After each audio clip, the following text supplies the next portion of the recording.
Trà Vinh xin chào các bạn. Hôm nay thì theo yêu cầu mình sẽ làm bánh cống nha. Công thức này thì bánh giòn và có độ xốp.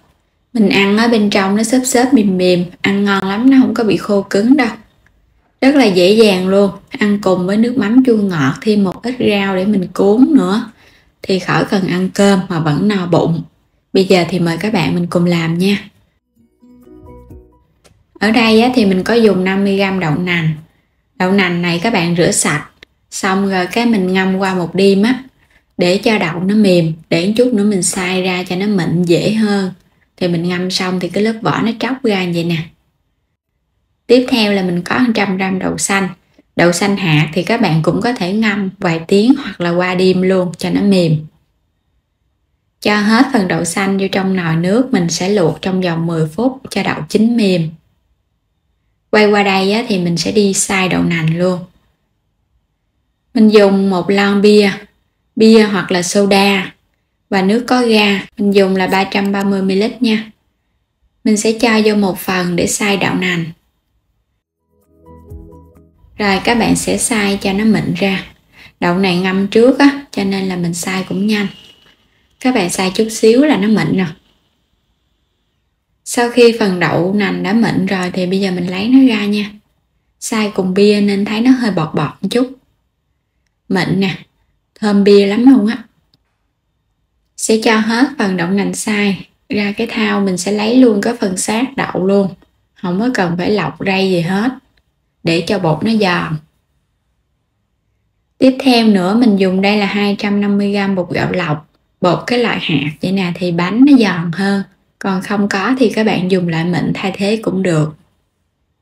50g bột mì đa dụng thì mình lường khoảng 3 muỗng canh Chút xíu bột nghệ cho cái bánh mình nó có màu đẹp, không có thì bỏ qua.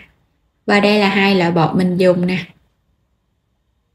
Các bạn sẽ cho lần lượt bột vào trong đậu nành đã xay. Mình sẽ pha bột luôn. Cho bột nghệ vô luôn nha.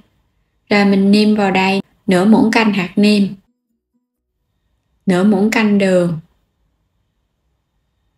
chút xíu muối.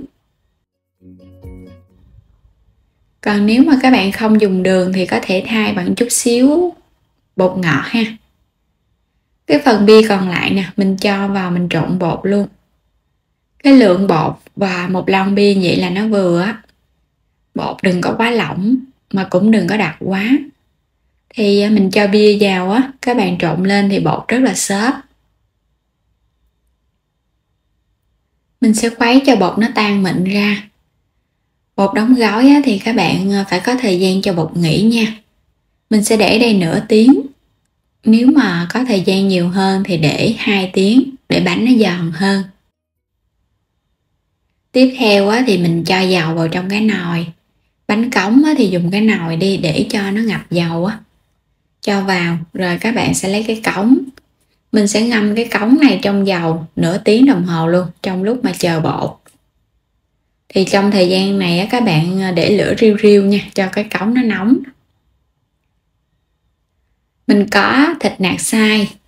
Thịt nạc này các bạn dùng nạc vai heo Và đây là khoai môn sắc sợi ra.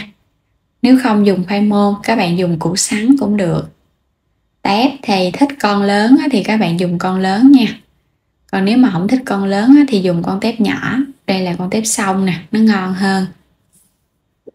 Quay trở lại thau bột, mình để được nửa tiếng. Bây giờ các bạn khuấy đều lên. Nếu như cái bánh cống truyền thống luôn thì mình sẽ làm bằng gạo xay Cho vào một chút xíu hành lá. Cái phần gạo xay thì các bạn nó giòn và nó có độ xốp nên mình không có cần dùng bia.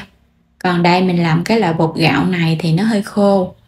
Sẽ dùng bia để cho cái bánh nó có độ giòn xốp ngon hơn. Khuấy đều lên nữa là được rồi. Đậu xanh mình nấu 10 phút xong rồi cái vớt lên để cho nó ráo thì đậu nó nở ra vậy nè.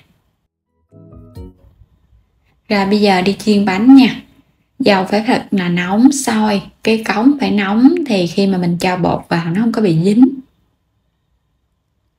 Mình sẽ múc một lớp bột mỏng ở bên dưới cống.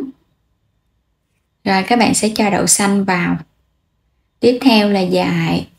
Tiếp theo là khoai môn, thịt xay, một lớp khoai môn nữa, xong rồi cái mình cho bột vô nha. Cái phần ở bên trong á, các bạn cho nhân cho nó hơi nhiều để bột nó rỗng thì bánh nó mới xốp. Cuối cùng là con tép để lên trên.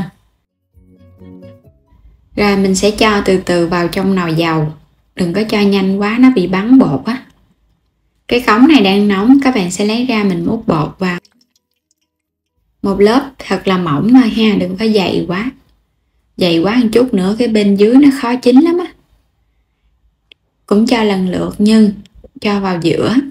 Khoai môn á, thì các bạn chiên lên nó thơm hơn. Còn nếu mà thích có cái độ xốp xốp ngọt ngọt á, thì dùng củ sắn. Tùy theo sở thích của mỗi người nha. Rồi lần lượt mình cho vào mình chiên. Đừng có chiên lửa áp. Lửa áp á, thì ở bên trong nó có chín khoai môn á. Khoai môn sẽ bị sượng, ăn dễ bị đau bụng lắm á. Chiên để cho nó vàng. Mình chiên chút xíu là bắt đầu nó vàng à. Mà chiên chút xíu cái thấy dầu nó hơi đen ha. Tại vì tép á, mình chiên lên là chút nó đen dầu à. Rồi cái cống nó đã vàng xung quanh này, bây giờ mình dùng cây dao mình gỡ nhẹ lên.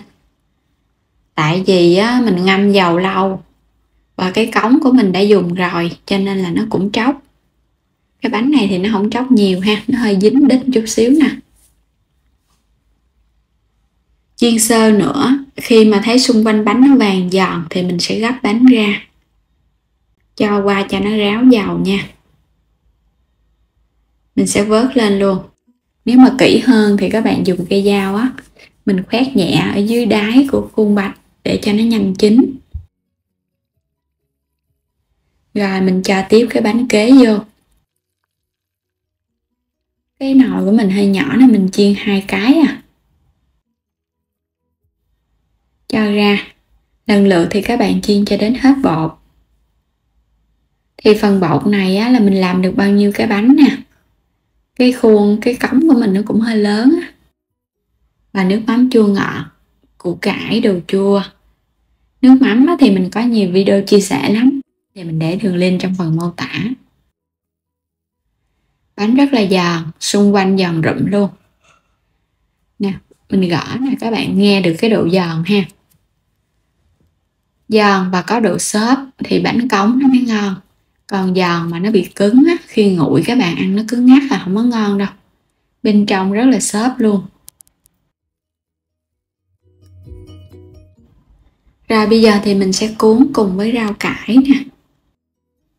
Bánh cống này á, mà các bạn ăn cùng với bún cũng ngon nữa nha. Cuốn rau cải thì chấm thêm nước mắm chua ngọt, có thêm một ít đồ chua. Rồi bây giờ mời các bạn cùng thưởng thức bánh cống với mình nha. Rất là ngon luôn á. Giòn xốp, ăn cùng với rau thì ăn no luôn, không hề biết ngán. Bên trong thì mình cho phần nhân nó xốp á, nó rỗng rỗng á, cho nên là mình thấy nó giòn lắm. Và đặc biệt các bạn chiên càng vàng á, thì cái lớp bột rất là giòn. Và đến đây thì mình cảm ơn các bạn đã theo dõi hết video của mình nha. Vui lòng đăng ký kênh, chia sẻ các video ủng hộ kênh mình. Xin chào tạm biệt và hẹn gặp lại các bạn trong những video tiếp theo.